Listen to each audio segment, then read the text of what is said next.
Alright friends, तो thumbnail देख के समझ में आ गया होगा कि आज के वीडियो में हम लोग क्या करने वाले हैं।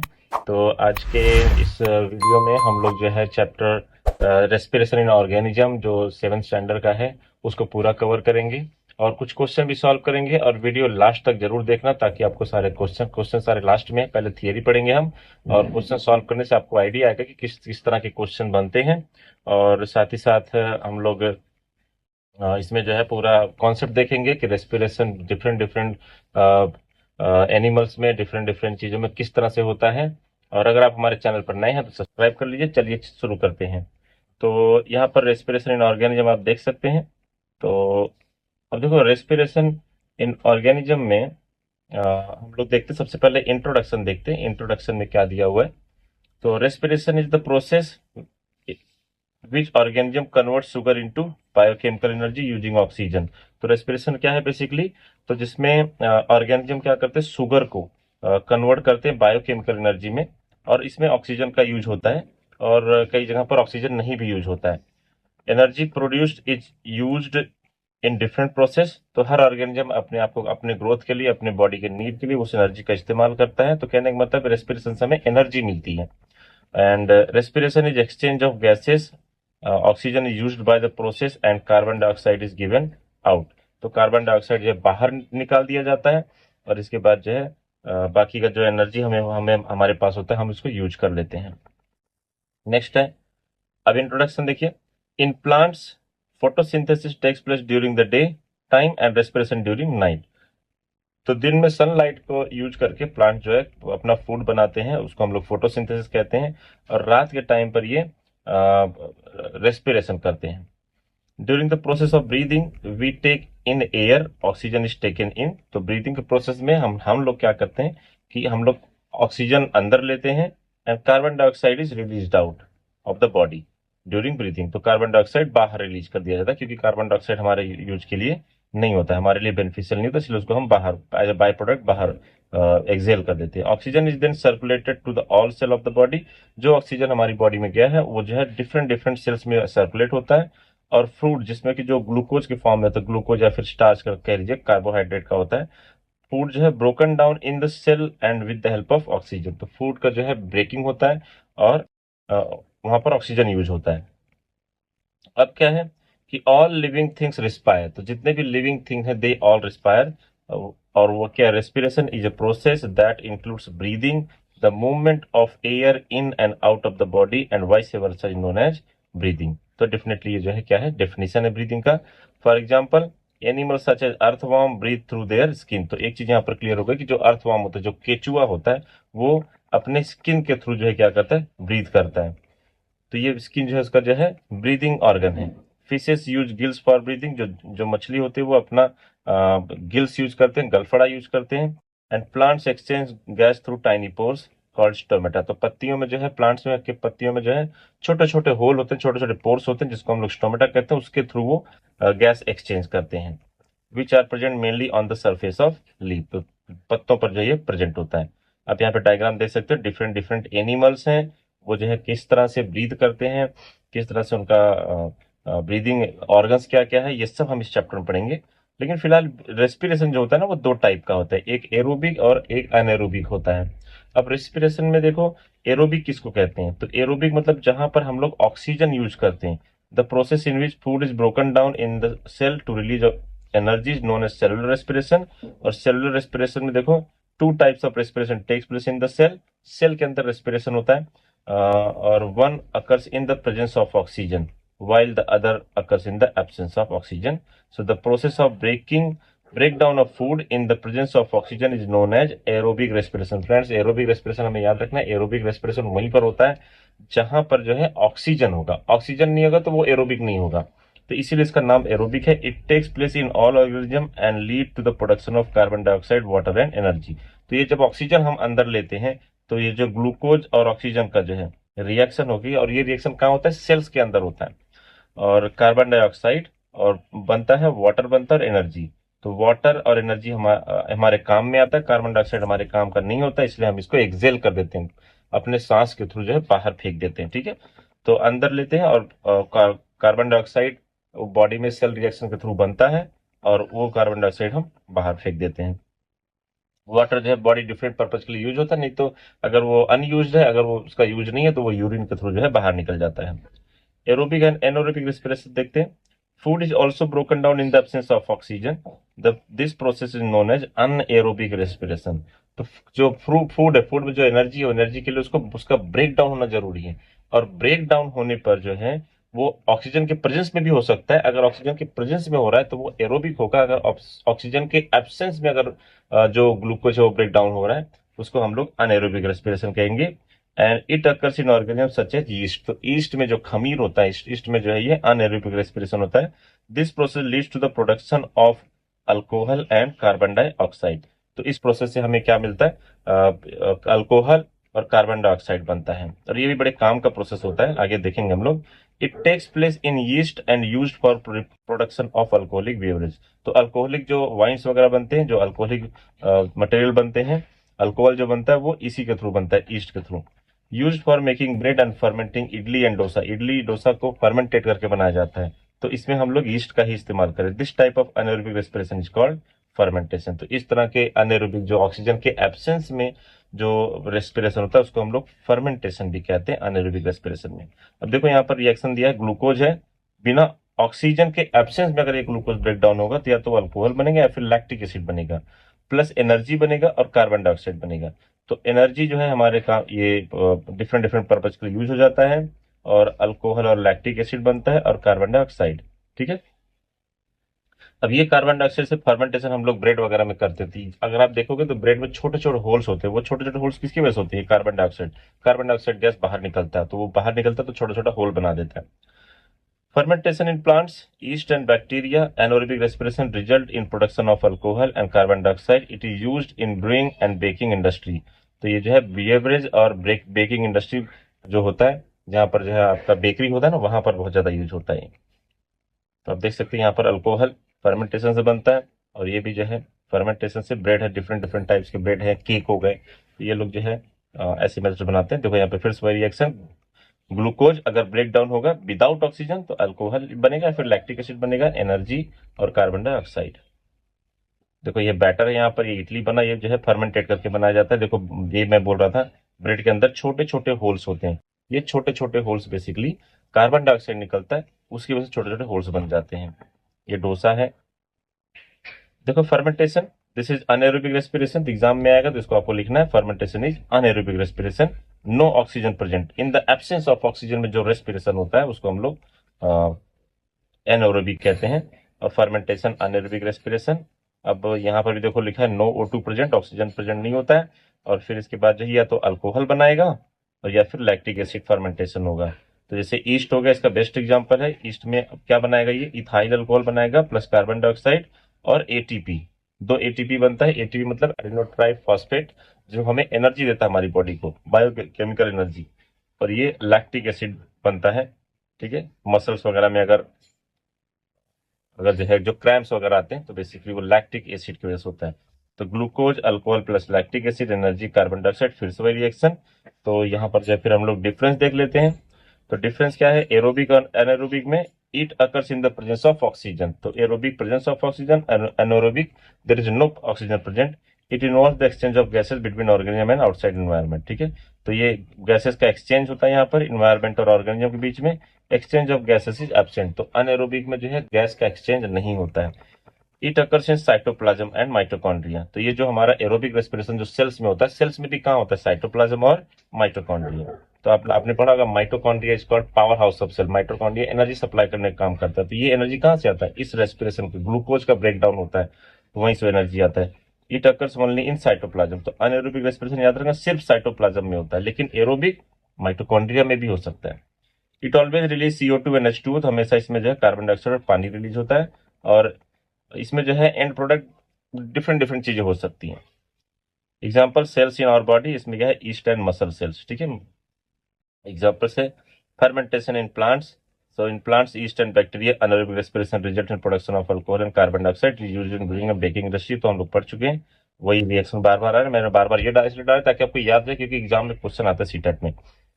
Next very important, why do we get muscle cramp after heavy exercise, या फिर मान लो अगर आप हैवी एक्सरसाइज कर रहे हो, हैवी रनिंग करते हो, तो हमें क्रैम्प क्यों आता है? तो क्रैम्प में क्या होता है, जब आप हैवी एक्सरसाइज करते हो तो हमारी बॉडी को ज्यादा ऑक्सीजन की जरूरत होती है, लेकिन अगर ऑक्सीजन नहीं मिला तो ग्लूकोज का breakdown in the absence of oxygen हो जाता है, और इन द एब्सेंस ऑफ ऑक्सीजन जब आपका होगा एनारोबिक रेस्पिरेशन होगा, और वहां पर लैक्टिक एसिड बनेगा, यही लैक्टिक एसिड क्रैम्प का कारण बनता है। The human muscle respire anaerobically. Lactic acid produce accumulates in the muscle and cannot continue for working long. They get fatigue after some time, causing cramp, muscle cramp. Athletes breathe faster to take extra oxygen to break down accumulated lactic acid. तो हमें जो है athletes क्या करते हैं, ज्यादा सांस लेते हैं, सो दैट उनके पास ज्यादा ऑक्सीजन अवेलेबल रहे, और फिर वो क्रैम्प वगैरह उनका दूर हो जाता है। Respiration in plants, like animals plant also respire, तो ऐसा पौधों में भी रेस्पिरेशन होता है। All living thing respires actually, जितने भी सजीव चीजें हैं they all respire. They synthesize sugar to produce energy. Net result of cellular respiration is carbon dioxide and water. Cellular respiration जब होगा तो उसमें कार्बन डाइऑक्साइड और वाटर बनता है, लेकिन फोटोसिंथेसिस में देखो कार्बन डाइऑक्साइड लेगा, पानी लेगा स्टोमेटा के थ्रू पौधा अपने पत्तों से, प्लस एनर्जी देखो यहाँ पर, तो ये क्या हो जाएगा C6H12O6, मतलब ये ग्लूकोज बनेगा। ये क्या है फ्रेंड्स, ग्लूकोज का जो है ये है केमिकल फॉर्मूला है, और ये 6O2 ऑक्सीजन, ठीक है। अब जो यहाँ पर देखो रेस्पिरेशन में क्या होगा, ये जो ग्लूकोज है और ये ऑक्सीजन, और ये क्या होगा 6CO2 कार्बन डाइऑक्साइड बनेगा, पानी बनेगा और एनर्जी रिलीज होगा। अब देखो ये जो प्रोसेस है, ध्यान से देखना, ये जो प्रोसेस है फ्रेंड्स, ये वाला फोटोसिंथेसिस ये दिन में होता है, और ये जो प्रोसेस है ये नाइट में होता है, रात में होता है, ठीक है। ये रेस्पिरेशन, पौधे भी रिस्पायर, पौधे भी सांस लेते हैं, लेकिन वो रात में लेते हैं। दिन में तो अपना फूड बनाते हैं with the help of sunlight, with the help of photosynthesis अपना फूड बनाएंगे, और वो फूड ग्लूकोज के फॉर्म में स्टोर होगा, और वो ग्लूकोज जो है तो ये क्या होगा, ऑक्सीजन जो है रात के टाइम पर पौधा तो ऑक्सीजन लेगा, और वो उसको कन्वर्ट करेगा कार्बन डाइऑक्साइड, वाटर, और एनर्जी रिलीज होगा। वो एनर्जी डिफरेंट डिफरेंट अपने पर्पज के लिए, अपने ग्रोथ के लिए यूज होगा। तो ऐसा नहीं कि पौधे सिर्फ ऑक्सीजन छोड़ते हैं, पौधे रात में ऑक्सीजन लेते भी, ये भी याद रखना है कि plants absorb oxygen during night. Day time में देखो वो ऑक्सीजन क्या करते हैं, रिलीज करते हैं, लेकिन रात में वही ऑक्सीजन क्या होता है, ले लेते हैं। यहाँ पर देखो, जस्ट अ मिनट, बड़ा इंपॉर्टेंट है ये, इसको समझना, इस पर क्वेश्चन अच्छे खासे बनते हैं। ये होगा डे टाइम पर जब सनलाइट होगा, और ये होगा नाइट में। तो डे टाइम में क्या होगा, वो कार्बन डाइऑक्साइड जो होगी भी एटमॉस्फेयर में होगा उसको लेगा, और पानी जो है एटमॉस्फेयर से लेता है, फिर रूट से लेता है, और फिर क्या होगा, ये जो है क्या बनाएगा, ग्लूकोज, एनर्जी होता है। एनर्जी मतलब यहाँ पे सनलाइट की एनर्जी के थ्रू क्लोरोफिल में फोटोसिंथेसिस होता है, तो ये कार्बन डाइऑक्साइड और ऑक्सीजन बनता है। ये ऑक्सीजन एटमॉस्फेयर में गया, लेकिन रात में क्या होगा, ये ग्लूकोज उसके पास प्रेजेंट है पत्तों में फूड के फॉर्म में, और यहाँ पर ऑक्सीजन क्या करेगा, वो अंदर लेगा एटमॉस्फेयर से, और फिर कार्बन डाइऑक्साइड, पानी और एनर्जी बनेगा। यही एनर्जी वो पेड़ पौधे यूज करते हैं। तो रात में प्लांट्स एब्जॉर्ब कर लेते हैं का ऑक्सीजन एब्जॉर्ब करते हैं। इसीलिए कहा जाता है कि रात के वक्त जो है पौधों के नीचे, पेड़ों के नीचे नहीं सोना चाहिए। क्यों? क्योंकि वहां पर जो है कार्बन डाइऑक्साइड जो है क्या होगा, रिलीज होता है। दिन में तो एब्जॉर्ब करते हैं, लेकिन रात में क्या होता है, पौधे क्या करते हैं, कार्बन डाइऑक्साइड रिलीज करते हैं, और रिलीज करने पे क्या होगा, कार्बन डाइऑक्साइड जो है हैवी होता है ऑक्सीजन से, तो वो जो है ऑक्सीजन को रिप्लेस कर देता है। तो आपको सांस लेने में दिक्कत हो सकती है अगर रात में आप पेड़ के नीचे सोते हो। इसीलिए कहा जाता है रात के टाइम पर पेड़ों के नीचे नहीं सोना हो चाहिए। आगे बढ़ते, respiration in plants, just like other living organisms, plants too respire. They respire through the tiny pores on the surface of their leaf called stomata, and oxygen enter in the plant while carbon dioxide leaves the plant through these pore. Function of stomata क्या होता है friends, stomata जो है basically ये जो है cell होता है जो गैसेस को एक्सचेंज करता है, ठीक है। Helps, function of stomata is helps in exchange of carbon dioxide and oxygen. तो कार्बन डाइऑक्साइड का जो है आना जाना जो पत्तों में, जो हमें जो पौधों की जरूरत होती है, उसको एक्सचेंज करने का काम कौन करता है, स्टोमेटा करता है। रात के टाइम पर उन्हें ऑक्सीजन चाहिए, तो वो ऑक्सीजन स्टोमेटा जो है अपना ओपन हो जाएगा, जो लीव्स में होगा, और ओपन होने के बाद वो क्या करेगा, ऑक्सीजन अंदर लेगा। दिन के टाइम में जो है वो कार्बन डाइऑक्साइड अंदर लेता है और ऑक्सीजन रिलीज करता है। तो ये ऑक्सीजन और कार्बन डाइऑक्साइड का आना जाना जो होता है वो पत्तों के थ्रू होता है, और पत्तों में किसके थ्रू, ये स्टोमेटा के थ्रू होता है। Helps the plant in the process of transpiration. Transpiration मतलब जैसे अगर ज्यादा पानी है पौधों में तो उसको जो है इवेपोरेट कर देते हैं। तो इवेपोरेट कैसे होगा? वो होगा इवेपोरेशन बेसिकली किससे? वो होगा स्टोमेटा के through. Transpiration process by which plants lose their excess water through their open stomata. देखो ये जो है डायग्राम यहाँ पर लगाया मैंने, रेस्पिरेशन इन प्लांट्स। देखो ये पत्ता है, पत्ते के अंदर छोटा छोटा देखो ये ओपनिंग होता है, ये कार्बन डाइऑक्साइड अंदर जा रहा है, देखो ध्यान से। ठीक है, ओपन स्टोमेटा, कार्बन डाइऑक्साइड अंदर गया। और यहाँ पर देखो और बड़ा अगर सिमेट्रिक व्यू देखें हम लोग जूम करके तो ये स्टोमेटा है। ठीक है, ये स्टोमेटा ओपन होता है, इसके थ्रू गैस एक्सचेंज होता है। The part of oxygen that is produced by the plant in the photosynthesis utilized by the plant for breathing and rest of the oxygen is given out by plants through stomata which we use for breathe। तो बाहर आ जाता है जो oxygen reaction के through बनता है atmosphere में, उसको हम लोग यूज करते हैं, बेसिकली ब्रीदिंग पर्पज के लिए यूज होता है। The root of plants also respire. अब देखो यहाँ पर ये इंपॉर्टेंट चीज है, जो जड़ होता है पेड़ों का वो भी सांस लेते हैं। ठीक है, they do so by taking in oxygen from air space present in soil by process of diffusion. अब देखो जड़ तो मिट्टी के अंदर होता है, तो वो जो है ऑक्सीजन को कहाँ से मिलता है? तो जो मिट्टी के बीच में, मिट्टी के कणों के बीच में जो छोटे छोटे स्पेस होते हैं, ठीक है, स्पोर्स होते हैं, जो उनके एयर सैक होता है, उसके थ्रू जो है जड़ क्या करते हैं? ऑक्सीजन लेते हैं। इसीलिए कहते हैं जब कोई प्लांट वगैरह आप लगाते हैं तो उधर की मिट्टी को थोड़ा हम लोग उलट पलट देते हैं विद द हेल्प ऑफ खुरपी या फिर जो है हल। देखो किसान खेती करने के पहले खेत को तैयार करता है, खेत को तैयार करने के लिए क्या करता है? हल चलाता है। हल चलाने से क्या होता है कि मिट्टी के अंदर जो है ऑक्सीजन मिल जाता है, ताकि जड़ों को प्रॉपर ऑक्सीजन मिले और अच्छा ग्रोथ हो। तो तो रूट जड़ों को भी ऑक्सीजन चाहिए होता है। Oxygen is taken in and carbon dioxide moves out with the help of diffusion only. The plant can die if overwater, as air space in the soil gets occupied by water. This prevents the plant's root from taking in air they need। तो देखो इसलिए कहा जाता है कि बहुत ज्यादा पानी जड़ों पर नहीं लगना चाहिए। अगर बहुत दिन तक जड़ पानी के अंदर डूबा रहेगा तो वो ऑक्सीजन नहीं ले पाएगा, ऑक्सीजन नहीं ले पाएगा तो वो मर जाएगा। इसलिए ओवर वाटर इसको कहते हैं, ज्यादा पानी अगर लगेगा तो वो इन द एब्सेंस ऑफ ऑक्सीजन वो जो है सर्वाइव नहीं कर पाएगा। फिर है लेंटिकल, हमारा इंपॉर्टेंट टर्म है। Woody branches made of dead cell on the surface have pores are loosely arranged cell with the intercellular space present for gaseous exchange. These pores are called lenticel. तो अगर आपने देखा होगा तो जो woody branch होते हैं तो ब्रांच में जो है पपड़ी तरह का, पपड़ी की तरह बड़े बड़े पेड़ में देखो जमा होता है। अगर आप बड़े पेड़ के आसपास जाओ तो पपड़ी उसके स्टेम पर जो है जमा होता है, वो वुडी उसके अंदर स्पोर्स होते हैं जिसके थ्रू ऑक्सीजन लेता है। तो इसको हम लोग लेंटिकल्स कहते हैं। It helps underlying living cell to exchange gases during respiration. तो ये क्या करता है, जो अंडरलाइंग, जो बेसिकली अंदर जो सेल्स हैं जो गैस का एक्सचेंज करना चाहते हैं ताकि एनर्जी मिलती रहे, खाना बनता रहे और साथ ही तो उनका ग्रोथ होता रहे, तो उनके पोर्स जो है वो इन गैसेस के एक्सचेंज को अलाउ करता है, और इसी को हम लोग कहते हैं लेंटिकल्स। देखो यहाँ पर डायग्राम लगाया लेंटिकल्स, देखो these are what? Lenticels. Respiration in animals friends, ये तो प्लांट्स के बारे में हो गया। ह्यूमन बींग्स के बारे में हमने देख लिया, अभी एनिमल्स में देखते हैं। In small organism the exchange of gases takes place by diffusion through their body surface. तो बॉडी सरफेस, छोटे छोटे जो जीव होते हैं उनके बॉडी सरफेस से जो है एक्सचेंज ऑफ गैसेस होता है। जैसे अब एक्सचेंज ऑफ गैसेस क्यों? क्योंकि इसी के थ्रू तो जो है लाइफ चलता रहेगा। अमीबा एंड हाइड्रा, अमीबा और हाइड्रा में oxygen इंटर्स and carbon dioxide goes out, process of diffusion. तो डिफ्यूजन एक प्रोसेस होता है जिससे अमीबा या फिर हाइड्रा के अंदर ऑक्सीजन इंटर करता है, कार्बन डाइऑक्साइड बाहर आता है। अर्थवॉर्म, केचुआ वगैरह हो गया, लीच वगैरह हो गया, उसमें skin in their origin for exchange. तो उसमें ये काम, एक्सप्रेशन काम कौन करता है? स्किन करता है। फिर है हमारे पास fish, prawns, crabs, respiratory organs are gill. तो ये जो फिश होते हैं, एक्वाटिक एनिमल्स होते हैं, इसमें जो रेस्पिरेटरी ऑर्गन है वो गलफड़ा होता है। ठीक है, या फिर आप इसको कह सकते हैं गिल्स, इंग्लिश में कहते हैं। जैसे इंसानों के अंदर लंग होता है वैसे इनके अंदर गिल्स होता है। Insects have a network of branch tube called trachea. ठीक है, तो जो छोटे छोटे होते हैं उनके अंदर जो है ट्रैकिया होता है। देखो यहाँ पर ट्रैकिया सिस्टम कॉकरोच के अंदर। For respiration these trachea open on the surface of their bodies through pores.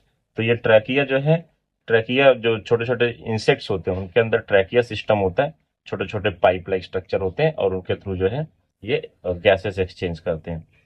Respiration in hydra देखो, तो देखो ये यहाँ पर जो है, यहाँ पर एक गैस एक्सचेंज कैसे होता है। तो ये डिफरेंट डिफरेंट ट्यूब्स होते हैं, देखो यहाँ पर ट्यूब्स बने हैं, एक से ऑक्सीजन अंदर जाता है और बाहर जो है आता है।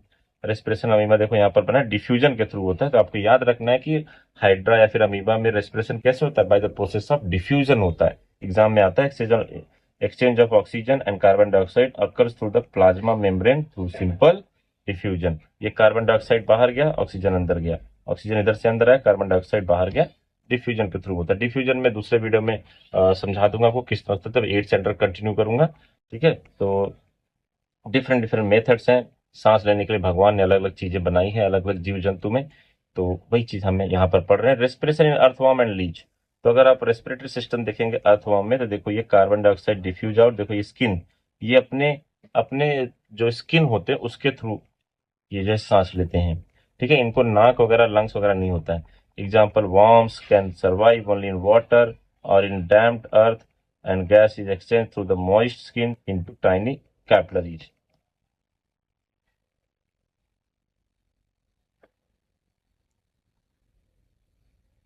Okay, respiration in fishes crab and prawns through gills. तो फिश हो गया, क्रैब्स हो गया, ठीक है, यहाँ पर देखो ये सब जो है गिल्स के थ्रू, इनके अंदर गलफड़ा होता है उसके थ्रू जो है क्या करते हैं, रेस्पिरेशन करते हैं। कॉकरोच है small opening on the lateral side of body, these opening are called spiracles. याद रखना, इन सब वर्ड्स को याद रखना, इस पर क्वेश्चन बनता है। Oxygen rich air enters its body through the spiracles. The spiracles are connected to a network of tubes called trachea which are present all over it body. पूरे बॉडी पर ट्रैकिया का ट्यूब जो present होता है। Oxygen then enters the trachea from where it diffuses into cell of the body, and however the movement of carbon dioxide follows the reverse path where in the carbon dioxide in the present cell body first enters trachea and then leave the body through spiracles। तो different तो आपको याद रखना है। Cockroach वगैरह में जो respiration होता है वो ट्रैकिया के थ्रू होता है, स्पिरैकल्स के थ्रू होता है। यहाँ पर देखो स्पिरैकल सिस्टम देखो यहाँ पर बना हुआ है, आप यहाँ पर देख सकते हैं। ठीक है, और रेस्पिरेटरी स्ट्रक्चर ऑफ इंसेक्ट्स। तो इंसेक्ट में देखो ट्रैकिया सिस्टम कैसे बने, देखो यहाँ पर टिड्डी है। ठीक है, तो ग्रास ऊपर आप देख सकते हैं एयर एयर सैक होता है, और ये ट्रैकिया यहाँ पर है, और ये स्पिरैकल्स है, इसके थ्रू गैसेस एक्सचेंज करते हैं कार्बन डाइऑक्साइड और ऑक्सीजन का। ये डिफरेंट डिफरेंट सिस्टम देखो, ऑक्सीजन अंदर गया यहाँ पर और कार्बन डाइऑक्साइड बाहर आया, ये ट्रैकिया सिस्टम है, राइट। और ये देखो मसल्स को कनेक्ट करता है। तो all इंटर्स air enters the spiracle allowing oxygen to travel along a network of tube called trachea and reaches the cell in the insect's body। तो ये चीज आपको याद रखना है। एनिमल्स में देखते हैं, some animals have well developed spongy organs called lungs. जैसे इंसान हो गया, इंसान के लंग्स में जो है स्पॉन्जी ऑर्गन्स, जिसको हम लोग लंग्स कहते हैं। In mammal structure like diaphragm and rib cage support the process of breathing. तो डायफ्राम और रिब केज जो होता है उसकी वजह से हम लोग सांस लेते हैं, हमारा जो लंग्स है। ठीक है, इसके बाद रेस्पिरेशन इन ह्यूमंस देखते हैं। Respiration in humans, taking in and giving out of air is called external respiration और ब्रीदिंग। अब ये ब्रीदिंग में देखो क्या होता है ह्यूमंस में, inhalation, taking in air rich oxygen. तो ऑक्सीजन से भरा हुआ गैस हम लोग जब अंदर लेते हैं ये इनहेलेशन कहलाता है। और एक्सहेलेशन क्या होता है, giving out of air rich in carbon dioxide. ठीक है, एयर रिच कार्बन डाइऑक्साइड हम लोग बाहर जो फेंकते हैं, जो बाहर, उसको हम लोग एक्सहेलेशन कहते हैं। Process takes place with the help of muscular diaphragm and rib cage. तो प्रोसेस किससे रहता है, मस्कुलर डायफ्राम और रिब केज, याद रखना ये भी। ठीक है, and diaphragm is a muscular partition which separate chest cavity from the lower abdominal cavity. The number of times of person inhales and exhales breath in 1 minute is known as breathing rate. ठीक है, 1 minute पे कितनी बार जो है सांस लेता है इंसान, ब्रीदिंग रेट उसको कहते हैं। और एडल्ट में ये जो 14 to 20 टाइम्स होता है, याद रखना इसको, कितना, 14 to 20 times. Let me cover it, 14 to 20 times per minute. अगर आप एक्सरसाइज, हैवी एक्सरसाइज करते हो तो ये 80 टाइम्स पर मिनट भी चला जाता है। Rat breathe 60 time per minute. जो चूहा होता है, चूहा जो है 60 बार 1 मिनट में ब्रीथ करता है। हॉर्स कितनी बार, 12 टाइम्स पर मिनट। घोड़े जो होते हैं वो 12 बार 1 मिनट में ब्रीथ करते हैं। ये सब याद रखना है हल्का हल्का। Parts of human respiratory system, human respiratory system में आप देख सकते हैं nasal cavity, pharynx, trachea, lungs, diaphragm. ठीक है, these are the parts of human respiratory system. तो एक्सटर्नल नॉस्ट्रिल्स से नसल पैसेज में नसल चैम्बर होता है, फिर नासोफैरिंक्स होता है, leads to larynx sound box, फिर इसके बाद थ्रू ग्लॉटिस ट्रैकिया में जाता है, प्राइमरी ब्रोंकाई डिवाइड। ये सब जो डिफरेंट डिफरेंट मेथड्स हैं प्रोसेस है। Process of breathing in human beings, तो ह्यूमन बींग्स में किस तरह से होता है ये? The process of breathing involve taking in oxygen rich air and giving out carbon dioxide, ठीक है। This entire process occurs because of action of various organs of the respiratory system. अब इस रेस्पिरेटरी सिस्टम में हमारा नसल cavity आता है, आप यहाँ पर देख सकते हो, डायग्राम में मैं दिखा देता हूँ। ये जो है आपका नसल कैविटी, देखो ये नसल कैविटी है, ठीक है। फिर फेरिंग्स, फिर ट्रैकिया है। हमारा लंग्स जो है डायफ्राम और रिब केस से बना होता है, ठीक है, इसका भी बहुत बड़ा रोल होता है। देखो यहाँ पर डायग्राम बना है, ये रिब्स आउट, ठीक है। जब रिब्स बाहर की तरफ फैलता है तो एयर अंदर जाता है, ठीक है। एंड रिब्स मूव बैक, जब फिर से दबता है तो एयर फोर्स्ड आउट, तो जो भी कार्बन डाइऑक्साइड वगैरह वो बाहर आ जाता है। Diaphragms move back and diaphragms move down, तो ठीक है, इस तरह से मूवमेंट होता है डायफ्राम का। The breathing involve two processes, inhalation and exhalation. Inhalation मतलब अंदर लेना गैस, ठीक है, ऑक्सीजन रिच एयर जो है अंदर लेना, और कार्बन डाइऑक्साइड रिच गैस जो है बाहर छोड़ना, इसको हम लोग एक्सहेलेशन कहते हैं। और इसलिए देखो यहाँ पर एक अच्छा क्वेश्चन आता है, why do we yawn yawn, ठीक है। तो हम लोग जो है उबासी क्यों लेते हैं, जमाई क्यों आती है, हम लोग जमाई आती है ना, नींद आती है ऐसे। तो use to believe that yawning replaces important oxygen in the blood by expanding the lungs and stretching the muscle. Also stretching the lungs potentially increase their capacity. तो हम लोग जो अपना कैपेसिटी बढ़ाने के लिए भी जमाई लेते हैं, अगर हमें ज्यादा ऑक्सीजन चाहिए तो उस केस में भी हमें जो है यॉर्निंग आती है। अब सोने के लिए क्यों, जब से रात में इंसान खाना खाता है तो खाना खाने के लिए उसको ज्यादा एनर्जी चाहिए, उसको डाइजेस्ट करने के लिए, तो हमें ऑक्सीजन की जरूरत होती है, इसलिए हम क्या करते हैं, यौन करते हैं। तो ज्यादा ऑक्सीजन या फिर कार्बन डाइऑक्साइड के केस में हमें उबासी आती है। Could increase arousal and self-awareness and connects consciousness as well as unconsciousness introspection to higher mental function। तो दिमाग को भी ज्यादा एनर्जी जरूरत होगी, तो ऐसे केस में हमें क्या होता है, उबासी आता है, ज्यादा ऑक्सीजन में आपका जो डिमांड होता है वो पूरा होता है। How smoking hurts your lungs. तो फ्रेंड्स देखो, हमारे लंग्स में ना छोटे छोटे पोर्स लाइक स्ट्रक्चर होते हैं जिनको हम लोग अल्वुलाई कहते हैं, और अगर ज्यादा स्मोकिंग करने से ये अल्वुलाई खराब हो जाते हैं जो ऑक्सीजन को एब्जॉर्ब करते हैं। तो अगर हमारा अल्वुलाई खराब हो जाएगा, प्रॉपर फंक्शन नहीं करेगा, तो ज्यादा ऑक्सीजन हमारी बॉडी को नहीं मिलेगा, ज्यादा ऑक्सीजन नहीं मिलेगा तो हमारे अंदर ज्यादा एनर्जी नहीं रहेगी। तो इसलिए स्मोकिंग जो है डेंजरस टू हेल्थ लिखा जाता है सिगरेट के पैकेट पे। Smoking will permanently damage alveoli and to make it very difficult to breathe. The smoke reduces the ability of the alveoli to stretch, which make it hard for you to take the oxygen। तो oxygen जो है लेना अंदर जो है बहुत difficult हो जाता है हमारे लिए। Haemoglobin as a respiratory organ. अब फ्रेंड्स देखो, जब हम सांस लेते हैं, सांस लेने के बाद क्या होगा, ऑक्सीजन के साथ बहुत सारे गैसेज जाएंगे, बहुत सारे गैसेज एक्सेल आउट हो जाएंगे, लेकिन ऑक्सीजन हमारे काम की चीज है, तो उसको अल्वेलाई एब्जॉर्ब कर लेगा। वो अल्वेलाई क्या करेगा, उस ऑक्सीजन को ट्रांसपोर्ट कर देगा हीमोग्लोबिन को। हीमोग्लोबिन ही वो चीज है जो हमारे ब्लड के थ्रू ऑक्सीजन को लेके जाता है। हीमोग्लोबिन का जो है ऑक्सीजन कैरिंग कैपेसिटी अच्छा होना चाहिए, तो हमें ज्यादा एनर्जी मिलता रहता है। तो ये ऑक्सीजन को लेके जाता है। Blood while passing through the lungs pick up the oxygen with the help of haemoglobin. It is red colour pigment, ठीक है, हीमोग्लोबिन रेड कलर का होता है। Function of haemoglobin, it transport oxygen to different parts of the, तो haemoglobin flow होता रहता है blood में, और डिफरेंट डिफरेंट पार्ट्स में जहां जहां हमें ऑक्सीजन की जरूरत होती है और लेके जाता है किसको, ऑक्सीजन को। तो they carry oxygen only, oxygen actually. It picks up some of the carbon dioxide produced by the cell during cellular respiration and transport to the lungs for expiration। तो ये जो है अपने साथ कार्बन डाइऑक्साइड को भी ले लेता है, तो वो लंग्स में छोड़ के आ जाता है, सो दैट हम लोग जब सांस लेते हैं तो वो बाहर आ जाता है carbon dioxide.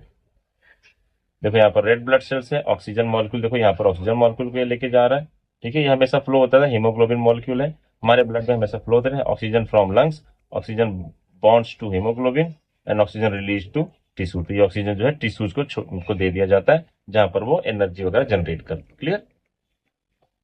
We need to breathe out carbon dioxide. High level of carbon dioxide can be toxic and hence carbon dioxide needs to be removed. It is brought to the lungs by blood and removed when we breathe. So lungs, when do we breathe them? Why do we need them? ठीक है।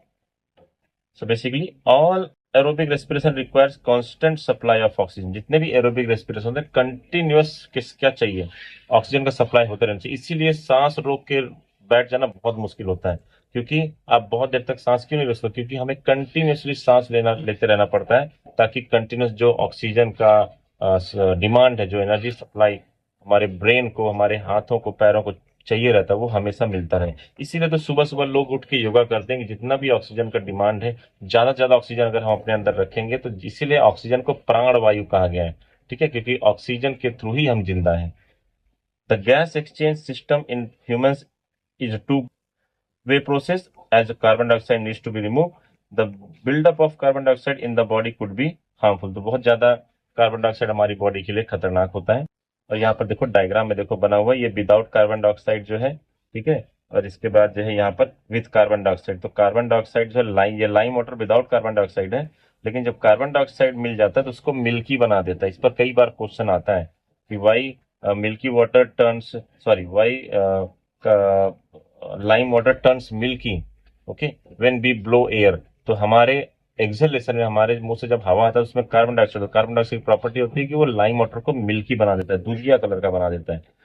ठीक है, इससे proof होता है कि हम जब एक्सहेल करते हैं तो उसमें क्या होता है, कार्बन डाइऑक्साइड होता है।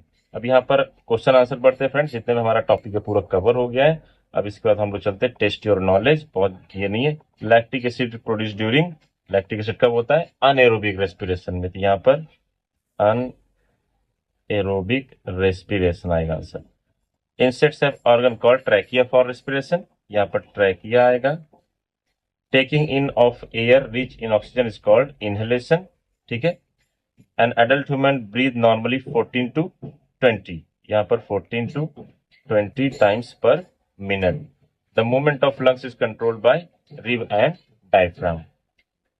यहाँ पर मैच द फॉलोइंग है।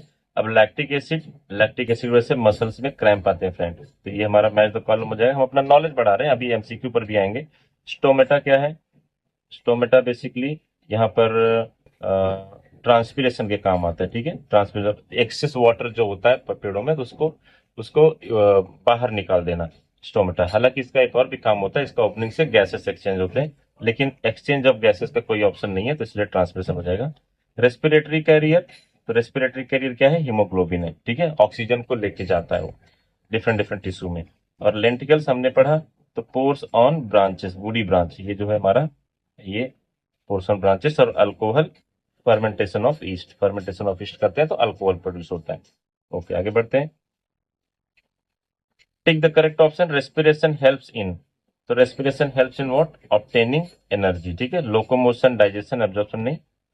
Stomata perform the function of absorption of water, absorption mineral, exchange of gases, देखो यहाँ पर एक्सचेंज ऑफ गैसेस, ठीक है, एंड एब्जॉर्प्शन, एब्जॉर्प्शन में नहीं होगा ये, रेस्पिरेशन या ट्रांसपिरेशन जो एक्सचेंज पानी को बाहर निकालने के लिए, एक्सचेंज ऑफ गैसेस भी यहाँ पर करेक्ट ऑप्शन हो जाएगा।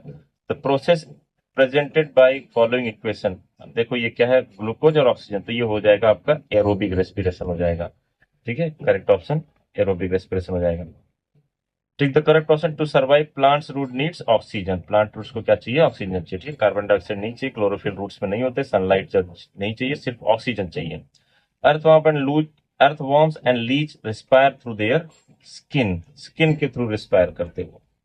ये क्विज है, क्विज में हम लोग जो देख लेते फटाफट, क्विज में देखो, taking in of air rich in oxygen, क्या कहते हैं उसको, inhalation. Small opening on the surface of their stomata is, lips के सरफेस पर उसको स्टोमेटा कहते हैं, छोटा सा ओपनिंग होता है जो, जिसके थ्रू जो है वो गैस एक्सचेंज होता है। और इसके बाद respiratory organs of crab is Gill, तो क्रैब कैसे, केकड़ा कैसे सांस लेता है, गिल्स होते हैं उसके अंदर। Pores on the surface of woody branches that helps in exchange of gases is lenticels, ठीक है, वुडी ब्रांच पे जो पोर्स होते हैं, ठीक है, ब्रांचेस पर, उसको हम लोग लेंटिकल्स कहते हैं। Loss of excess water from plant through open stomata is called transpiration. तो दीज आर द एग्जाम्पल, यहाँ पर देखते हैं ध्यान से। The number of times person breathe, breathing rate कहते हैं उसको। Insects have network tube called trachea, and that dash is oxygen for exchange of gases, तो स्किन, अथवा हमें लीच है तो स्किन हो जाएगा। That dash is red colour, ये बेसिकली हीमोग्लोबिन रेड कलर का होता है। Anaerobic respiration result in the production of alcohol and carbon dioxide is called fermentation, ठीक है, anaerobic respiration in the absence of oxygen. Lactic acid is produced during anaerobic respiration, ठीक है, ये anaerobic आएगा। Exhale air is rich in carbon dioxide, ठीक है। Label the parts of respiratory system, तो देखो यहाँ पर जो है नसल कैविटी है, ठीक है, ये देखो ये नसल कैविटी, और ये हमारा जो है लैरिंग्स हो गया, ठीक है, यहाँ पर देखो आंसर भी लिखा है मैंने। दूसरा क्या है, माउथ कैविटी, यहाँ पर क्या हो जाएगा, ये माउथ कैविटी। फ्रेंड्स अगर आपको ये नोट्स चाहिए तो आप जो है डिस्क्रिप्शन में लगा दूंगा, आप वहाँ से डाउनलोड कर लेना, ठीक है। या फिर कमेंट बॉक्स में कमेंट करके बता दीजिए कि आपको ये नोट्स चाहिए कि नहीं चाहिए, क्योंकि ऑलरेडी मैं नोट्स बना रहा हूँ, आपको मिल जाएगा। लेकिन अभी अगर आपको कुछ और भी क्वेश्चन पूछना है तो आप जो कमेंट्स कर सकते हैं। फिर देखो लंग्स, तो चौथा नंबर क्या है, लंग्स है। ये देखो ये पूरा क्या है, लंग्स है। और ये पांचवा, लंग्स में क्या होता है, रिब ब्रोंकाई होता है। फिर सिक्स देखो, सिक्स यहाँ पर है, सिक्स जो है ये डायफ्राम है, ठीक है, डायफ्राम है ये। और फिर फेरिंग्स है, तो ये हमारा जो 7 नंबर फेरिंग्स। 8 नंबर क्या है, 8 नंबर ट्रैकिया है। तो आप देख सकते हैं ये हमारा क्या है, 8 नंबर ये ट्रैकिया है, ठीक है। ऐसे ऐसे डिफरेंट डिफरेंट सिस्टम्स होते हैं। 9, 10 लेफ्ट ब्रोंकाई और ब्रोंकियोल होते हैं, अनएल्वोलाई, जिससे वो ऑक्सीजन को एब्जॉर्ब करते हैं। और डिफरेंट डिफरेंट वो ऑक्सीजन डिफरेंट डिफरेंट जो है टिश्यू में जाता है with the help of haemoglobin. तो friends please subscribe the channel. Thank you.